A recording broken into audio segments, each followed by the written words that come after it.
Well, once again, welcome back to Herd Immunity News. I'm Marcus Botza. Today, we've got a treat for you in a Labour budget bashing special.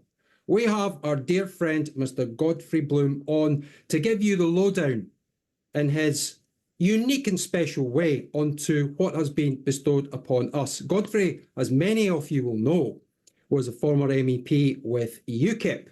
He's also a great man for military history, having been an officer in the British Armed Forces himself. He's, as well as being these things, he's an award-winning fund manager, and he was also the CEO of a very successful insurance organisation. But without further ado, can I just say firstly, how are you, Godfrey? I'm good. Thank you very much. Yes. Yes. I'm sort of soldiering through this, coming into winter now. Yeah. And I'm hoping to sort of calm down a little bit as we do that. I've been so busy. Obviously, you can imagine the first 120 days of this administration. It's been 3 months, but it seems like 3 decades to many of us. I mean, I had a full head of hair before the start of all this. We don't want to take you down another rabbit hole, but just to let our viewers and listeners know, this man was propping up the profits of a bar somewhere in Oxford, we believe. So please, we'll be very gentle with you today. But before we go on, Godfrey, would you just give our viewers and listeners a little overview to your financial background, just so they can understand where you're coming from, sir? Sure. Let's see. I joined a Lloyd's brokerage on the investment side in 1967, and I have been involved in fund management, finance, the administration and investment of pension funds in some form since then. And I did finish my city career as the general manager of a life assurance company. So I'm trained in fixed interest investments and so on and so on, these kind of things, and mortality statistics. So I'm a bit of a geek on this kind of thing, and this is how I earn my living really for many, many years. And to an extent, I still am, because I do consultancy work as well. So I was reasonably successful in the city in a rather dull field, a rather unfashionable field, but which, of course, is very much more fashionable now than it was in the 80s and 90s when it was all about equities. So I did also serve on the economic committee, Monetary and Economic Affairs Committee of the European Parliament for 5 years, where I was, as it were, introduced to the political dynamic of finance and financial services, so on and so forth. So I've sort of been in the belly of the beast from these matters. So I've seen it from all sides, and which means I live a life of permanent quiet disappointment, because there's a very good article on Going Postal by Professor Pat Barron, which had just gone up recently, who's a mate of mine as well. And it's, why do politicians never actually learn from the mistakes they make? And of course, our government and the government of North America and the European governments have been making exactly the same mistakes for decades and decades, and of course, the same result. And of course, Einstein said that the definition of stupid is going on doing something which you know doesn't work. And this is the situation that we've got. And we all got we always have chancellors of the exchequers, and this one is no exception, who believe that government can actually improve the economy, when anybody in business, anybody outside the public sector knows that the problem is government. And that's something I'd like to develop with you a little bit this morning. What is the abandonment, broadly speaking, the abandonment of contract law and the replacement with government diktat, as it were.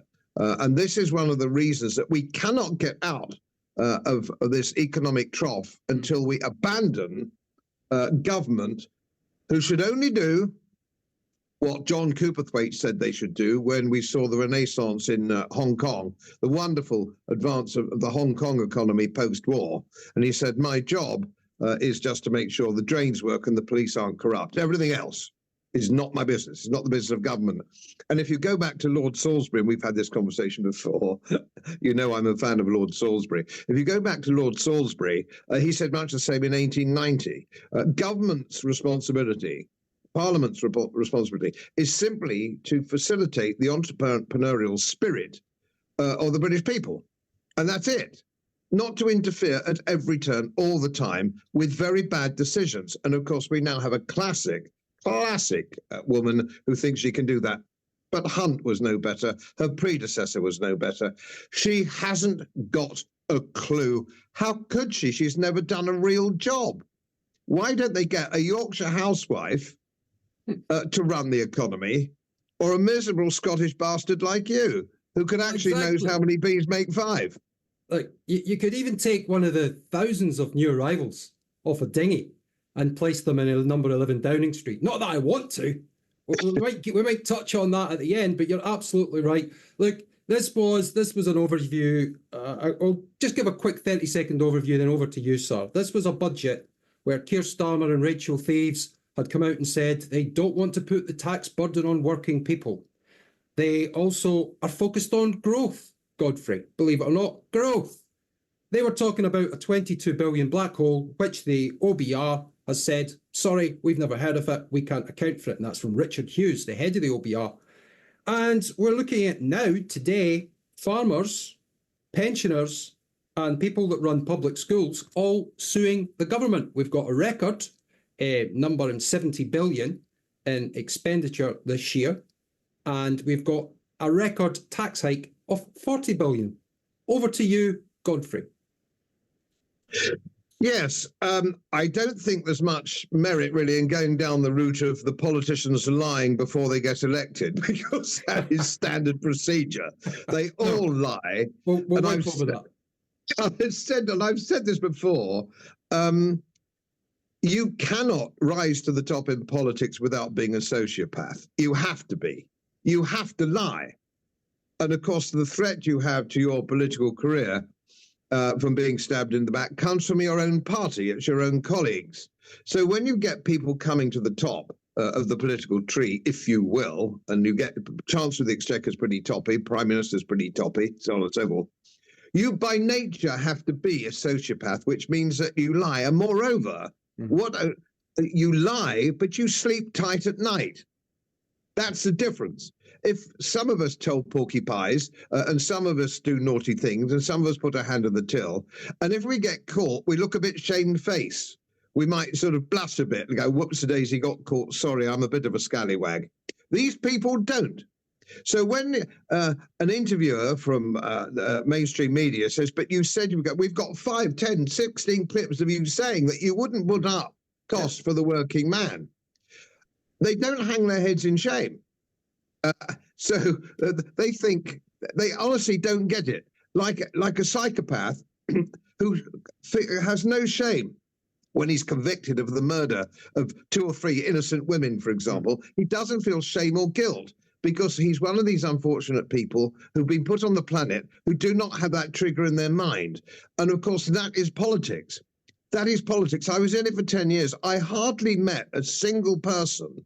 There were probably 3 or 4 I met who were genuine people who wanted the good of the nation, who weren't feathering their nose. I mean, it's extraordinary. 95% of every elected politician, and I have to say, regardless of political party, are scoundrels.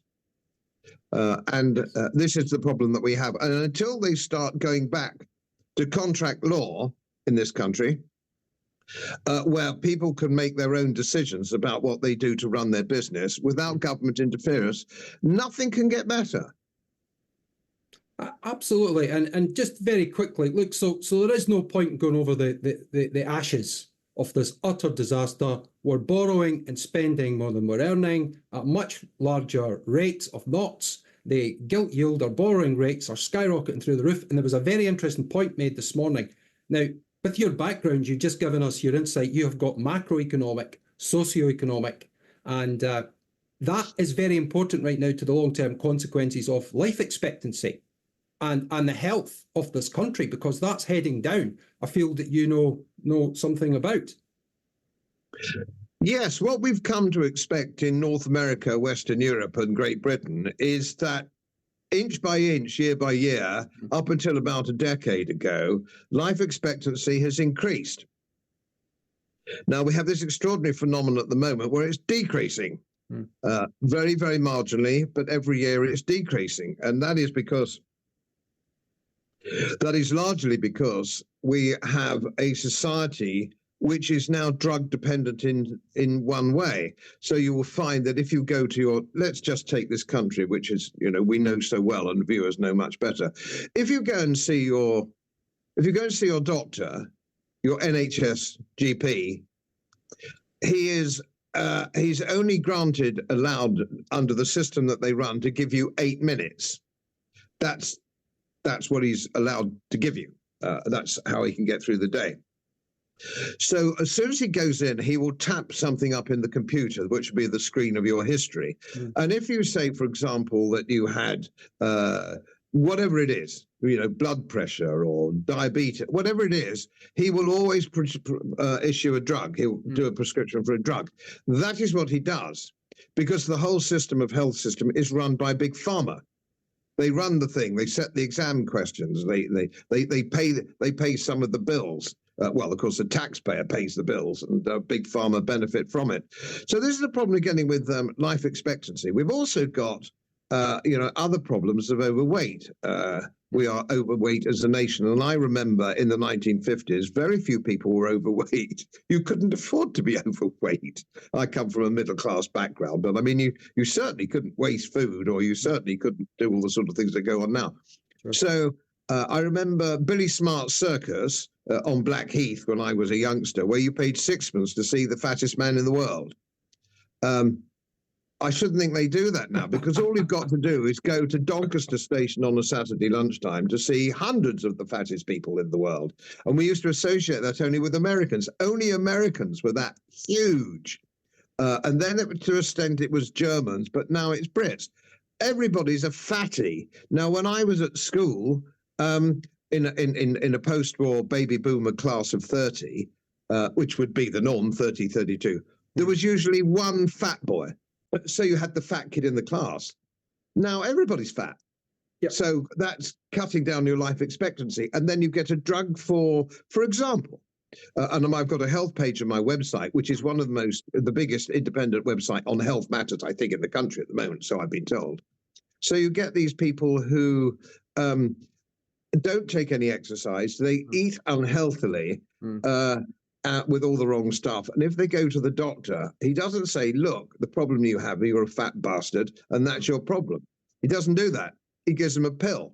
So if they've got blood pressure or something, he gives them a pill. And then you've got the World Health Organization, who adjust the bar all the time. So give you an example of that, blood pressure. If you went 10 years ago, somebody now diagnosed with having high blood pressure would not be, 10 years ago, wouldn't have been diagnosed with high blood pressure. Now they've lowered the bar, the WHO. They've lowered the bar on blood sugar. So everybody's type 2 diabetic. I mean, it's almost impossible not to be, because they've led it so long. So perfectly ordinary, healthy people are diagnosed with that for the simple reason that the bar's been changed. Absolutely. And there's a Malthusian thread that runs through all of this, not just a communist thread. Now, we're really getting to the chase now, because let's not piss about. Most of our viewers and listeners have followed your fantastic work on the COVID vaccine, on Big Pharma, on turbo cancers. They've followed all of that. Now, people are going to be poorer to the tune of £2,000 a head. Well, that's just for starters, but it's the farmers that many of us are concerned about, because with the inheritance tax, 20% inheritance tax, it's going to be imposed on farmers. These guys are all selling up, Godfrey, so we'll be buying our food from abroad. And what will that be like? What will the quality of the shit, excuse my French, be like? And what will that do to life expectancy, please? Well, it can only reduce it again. And of course, what will happen, never mind importing from overseas, that's one issue. But the other issue, of course, is you will have big corporations owning farms. That is your danger. And big corporations who have no interest in society, no interest in health, no interest in anything at all except profit. Now, I'm in Yorkshire, and a lot of my friends are Yorkshire farmers. They are only interested in profit as well. But they do have some form of moral compass, which, of course, corporations don't by definition. Corporations are amoral by definition, and they will be beholden to shareholders, so on and so forth. And they will buy politicians in the same way that Big Pharma buys politicians. And the thing is, with both Congress in America and the House of Commons here, you can buy them for a pitifully small amount of money. It's small change with these people. If you look at the Labour Party MPs' back pension, the Conservatives weren't any better, to be frank. They were a bit more expensive to buy.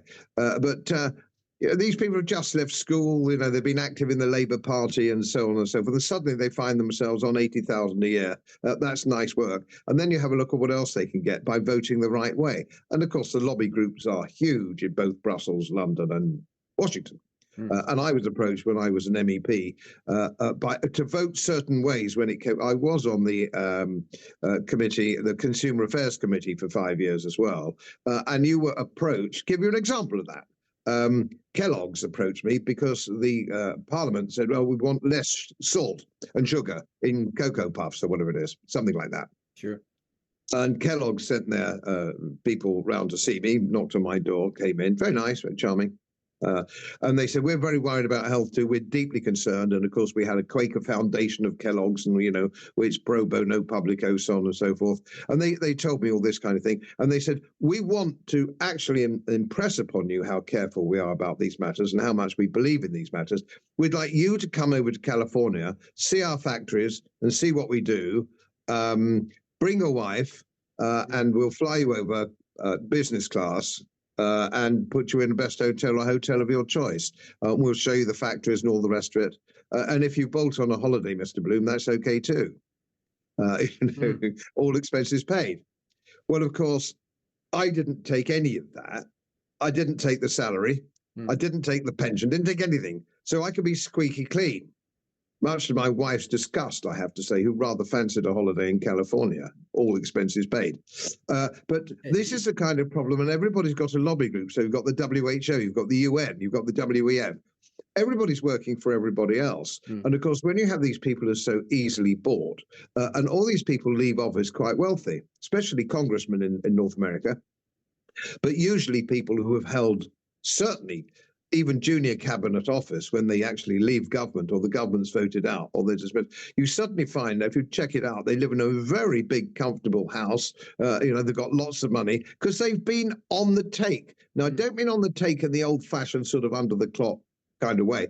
It's sort of hidden in open sight, as it were, these people. And I could go through and name them. I could suggest you look at their houses, these people. How do they get so rich when they've been 5 or 6 years old? I'd give the classic example, of course, of all is Tony Blair, one of the richest men in the world. Yeah. Started with that.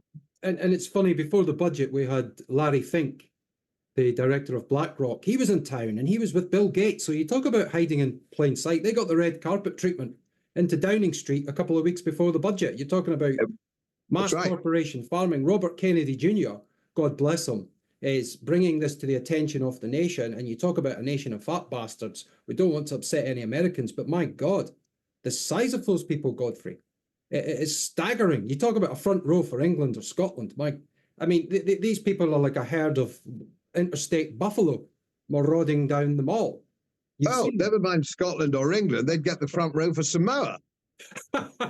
One person would be the front row, but look, we don't want to go down front row international rugby teams. We've got you for a few more minutes yet, and we want to get your views on Stephen Wolfe, who's another MEP who you've probably have met Stephen over the piece. Yes, I have seen for years. Yeah, Stephen made a great point today when he mentioned the 40 billion that Labour have scheduled to spend on mass migration and housing, clothing, feeding these people, shows you they have no concern whatsoever about stopping the gangs. They have nothing whatsoever. And that 40 billion over 5 years, Godfrey, funnily enough, is the 40 billion that Rachel Thieves is robbing from us this year alone. What are your thoughts on the mass immigration situation, and how quickly do we really need to get these people removed from our country? Well, we have a major problem, and the problem is it's the willful cognitive dissonance, if you will, of people on all sides of the political spectrum. Hmm. This is quite deliberate. This isn't an accident. This isn't something to do with a not fit for purpose Home Office. It's nothing to do with the ECHR. It's nothing to do with international maritime law. All this is lies. It's deliberate to get rid of the nation state, which the World Economic Forum, the UN, do not like the nation state. That's what they want to get rid of. And they're quite upfront about this. There's no point in people shouting conspiracy theorist at me. Look at the WEF and UN program. It's on the bloody website. It isn't a conspiracy. They are quite open about it. Now, this is where the ginger group, smaller parties, make their mistake. They will not release the idea that it's to do with maladministration or financial implications, so on and so forth. It's to get rid of the nation state. And so there's no point in going to the dispatch box or talking to these, talking about we need to do this, we need to smash the gangs, we need to do this. The gang is in politics. All political parties believe in unlimited immigration. And the ones that say they want to do something about it are either naive or controlled opposition. I have never heard anybody, even from the new smaller parties like Reform, who've actually told the story like it is. They're saying, oh, we do this, we need to do that, we need to get rid of the ECHR, we need to repatriate. It's all complete and total bollocks. It's quite deliberate. They're bringing people in to degrade the nation state, to get rid of borders, flooding it with mass immigration, with people from different cultures.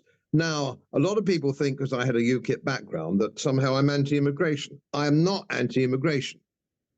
What we need to do is to sit down and work out who the country needs. Which people do we need? So we need people from similar, not identical, but similar in the main cultural backgrounds with some form of expertise that they bring to the country. And that's what we actually need. So I'm not anti-immigration per se, yes. But what we don't need is boatloads of people from the Horn of Africa who have different beliefs, different religious beliefs, different to us in every single way, and are not refugees, of course. You won't find these boats that are coming across full of women and children. Occasional woman maybe, but generally speaking, they're all young men of fighting age. That isn't a conspiracy theory. You've only got to look at the photographs. And it's not just the boats. They're coming in airplanes by decree. They're being allowed in quite deliberately. So this is what is happening. It's a degradation, and it's the complete degradation of the United States of America. They're doing the same thing. They're bringing them in millions, fast-tracking them, and sending them to swing states so they'll vote against Trump. That's what they're doing. It's in plain sight. But of course, you can't persuade people who are either in politics or controlled opposition politics. And not all, but mainly, I'm afraid, they're no good. They're no good. It's no waste time. So this is the problem that we've got. And I don't quite know until we fix it. I don't quite know how we fix it, because the only way to fix it is to actually tow the boats back, round everybody up who's here illegally, and simply send them back to where they came from. And don't tell me you don't know where they came from because they threw away their passports or whatever it was. It won't take long to find out where they come from. And if they come from the Sudan, or they come from Ethiopia, or they come from where they shouldn't come, it's easy enough to put them on a plane, and you load up the plane and you land it in the Sudan, and they get off. Easy peasy. Put me in charge and I'll show you how to do it. Well, as a great man once said, we are indeed witnessing ourselves heaping up our own funeral pyre.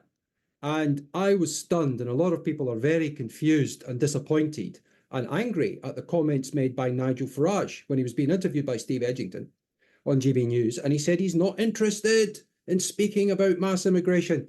Whereas, even though he got 4.1 million votes at the last election, UKIP leader Nick Tenconi, or the interim leader Nick Tenconi, they only got 6,100. So comparing them isn't really smart, but people are looking to UKIP now, and people like Tenconi, because they are talking in sophisticated or unsophisticated terms, whichever way you want to put it, but they're talking about deportations as front and centre of their agenda. What do you make to Nigel's comments about not being interested in talking deportations?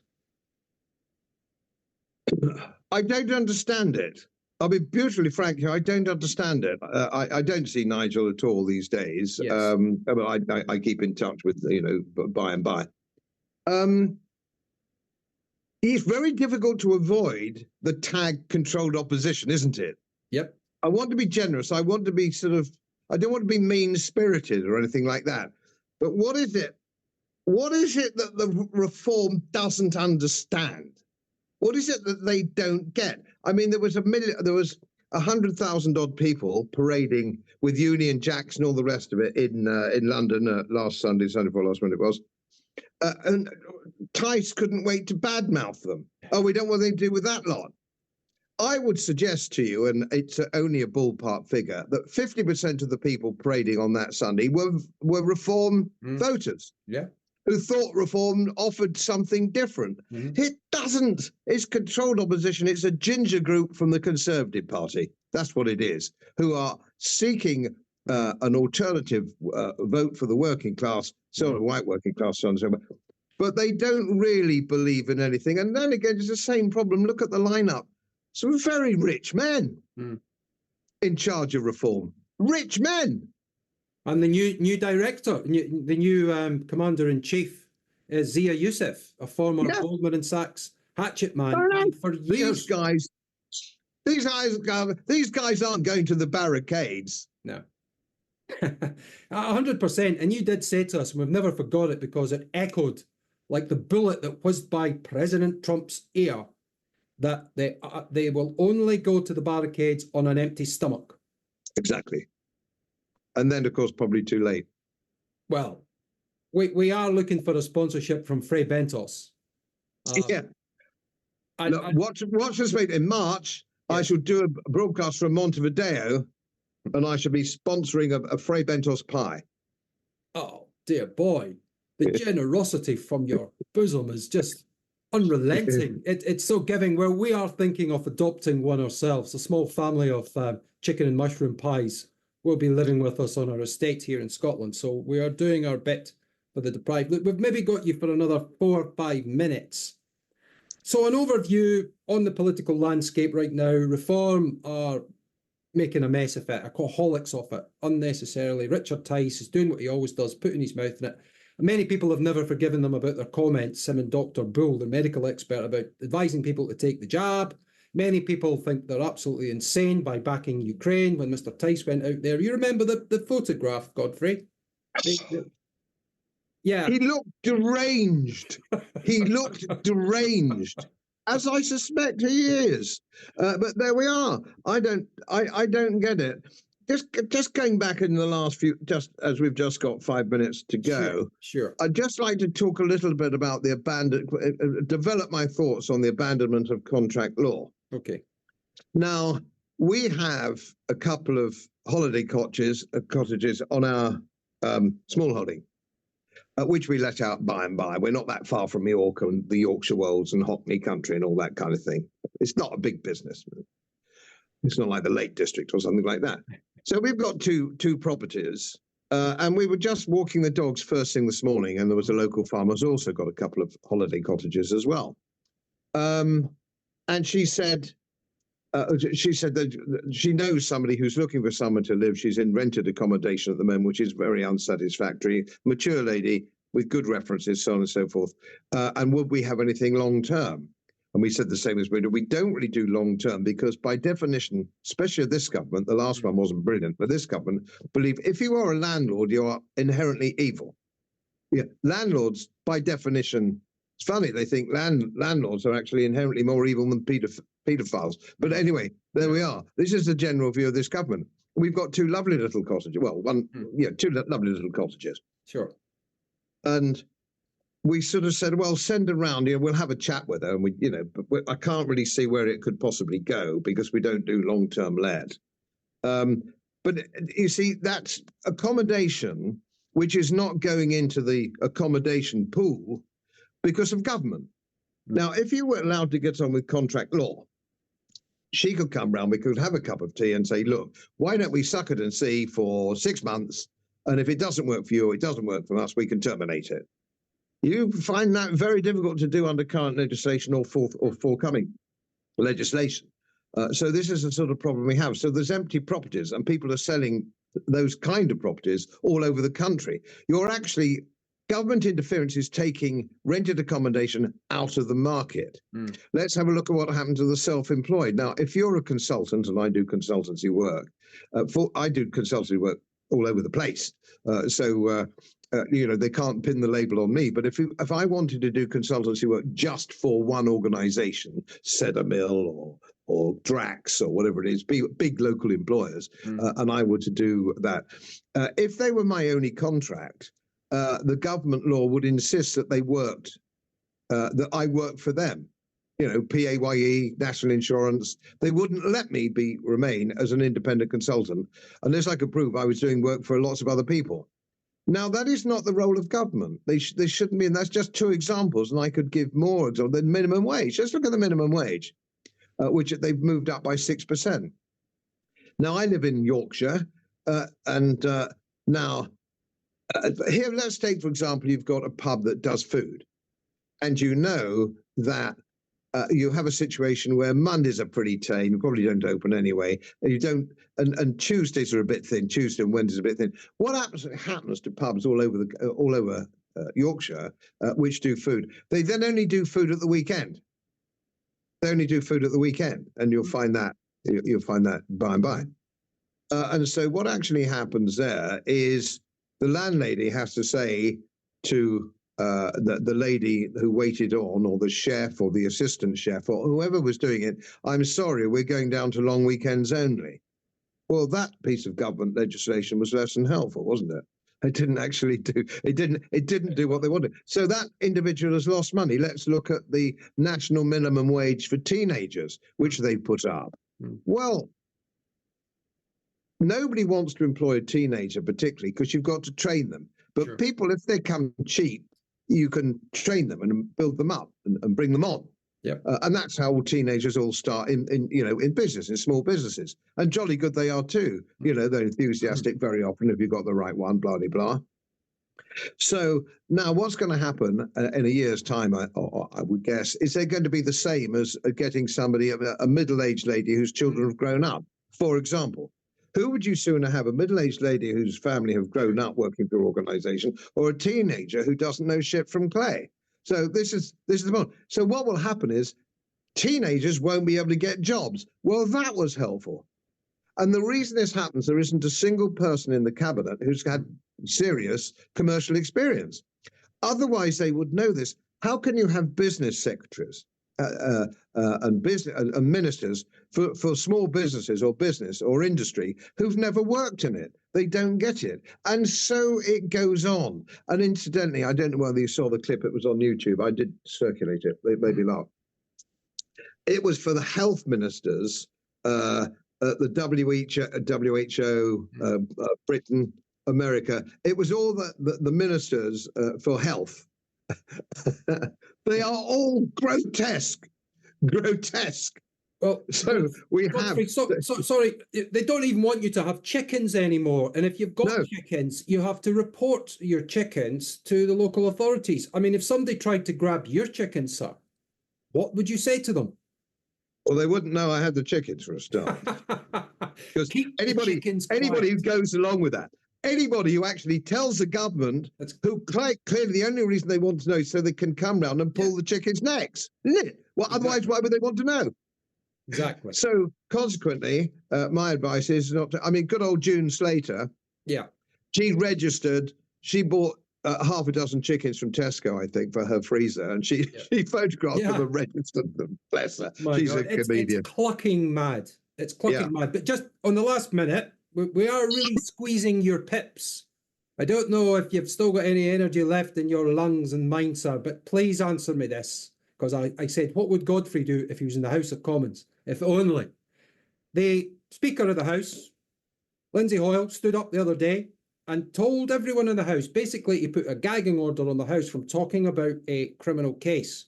This is news to a lot of us. that the highest legislation in the land, the lawmakers and the law implementers and people that are meant to make sure that laws are implemented, are now not able to speak about this case. Just very quickly, tell us what MPs should do, and what would you do if you're in the House of Commons hearing that? Well, there's a couple of things, I think. First of all, one has to be certainly very circumspect if it's going to trial and what you can and can't say to ensure a fair trial. And we don't want to get in a situation where the appeal is granted because it wasn't a fair trial, because people said this, that, and the other. And I think the barrister chappie that's got a channel on there, I can't remember his name, black belt barrister. Yeah. He made that very clear in some depth from a legal perspective, and he's quite right. But I think it's a great problem that we can't talk about in Parliament those aspects. Everybody can be warned that you can't say this specifically, but I think it's reasonable enough to say this is how the government responded or the police responded in the early stages of this. This is the information that was put out, which wasn't true, without prejudicing the forthcoming trial, which I think is in January. Indeed. But then you are not allowed to discuss so many. That just happens to be one topic, but you can't discuss anything else in Parliament, it seems these days, without being vilification. Look at Andrew Bridgen, who was actually just quoting the government's own statistics when it came to this appalling jab, which people are still getting. Well, so you're bloody right, as far as I'm concerned. If you're still getting jabbed by these monsters, you deserve everything you get. But they walked out. Instead of staying and debating, Mr. Bridgen, I would suggest that your figures are wrong. It's only blah, blah, blah, or this, that. That's what parliamentary debate should be all about. It isn't. You won't hear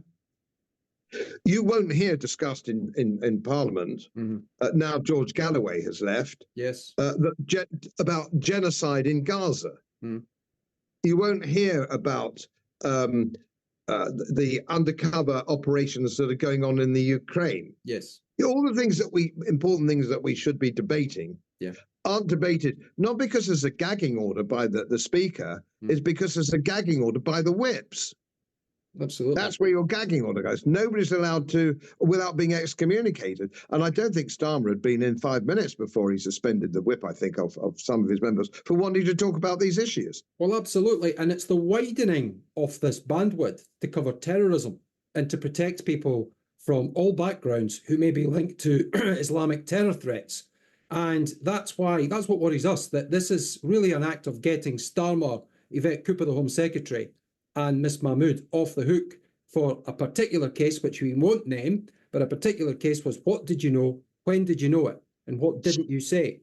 And that seems to be, that's why we wish we had people not only like Andrew Bridgen, George Galloway in the House of Commons, but we wish we had you, sir, in the House of Commons. And at least the bar would be bouncing with Bloom. It wouldn't be the drab shithole that it is right now. My problem is I'm still, old as I am, just a little bit punchy. And I know there would be occasions when I just crossed the house or, I gave somebody a smack in the gob. I mean, it's as simple as that. And I can't be trusted is the long and short of it, Mark. I can't be trusted. Well, we will always trust you, sir, and we'd love to see you return again to Herd Immunity News. We'll invite you on if you've got time for a Christmas special. I'd love to. We put a lovely pub background in the background and get this was nearly burnt down, This was nearly burnt down, by Mr. Fox, who we are all going to be burning effigies of tonight. Maybe we should be saluting the man. Indeed. Yes, indeed. Right. But anyway, thank you once again, Mr. Godfrey Bloom, for coming back onto Herd Immunity News. Thank you for inviting me.